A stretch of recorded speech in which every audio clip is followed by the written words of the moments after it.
যুক্তরাষ্ট্রে আধিপত্য ধরে রাখলেও বিশ্বের অন্যান্য দেশে খুব একটা ভালো যাচ্ছে না অ্যাপলের ব্যবসা। অধিকাংশ দেশে চীনের প্রযুক্তি জায়ান্টগুলোর সঙ্গে প্রতিযোগিতায় পিছিয়ে পড়ছে এই মার্কিন প্রযুক্তি জায়ান্ট। নতুন বছর শুরু হলেও কাটছে না অ্যাপলের দুর্দিন। উল্টো নতুন করে আসছে আরও দুঃসংবাদ, যেখানে মিলছে বড় ক্ষতিপূরণের আভাসও। গোপনীয়তা লঙ্ঘনের অভিযোগে ব্যবহারকারীদের দায়ের করা একটি মামলায় $95 মিলিয়ন জরিমানা দিতে সম্মত হয়েছে অ্যাপল। 2 জানুয়ারি ক্যালিফোর্নিয়ার অকল্যান্ডের ফেডারেল কোর্টে এই প্রাথমিক নিষ্পত্তি হয়। এখন অপেক্ষা বিচারপতি জেফ্রি হোয়াইটের অনুমোদনের।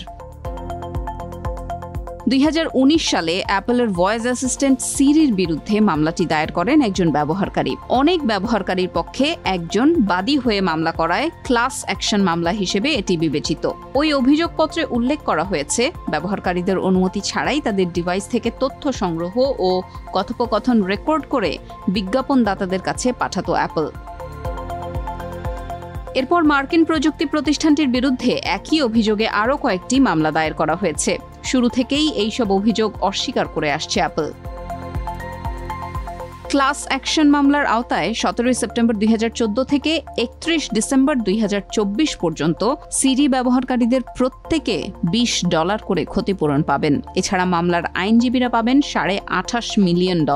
মামলার অন্যান্য খরচের জন্য আরও $11 লাখ পরিশোধ করতে হবে অ্যাপলকে। তবে এই বিষয়ে কোনো মন্তব্য করেননি অ্যাপল এবং বাদী পক্ষের আইনজীবীরা।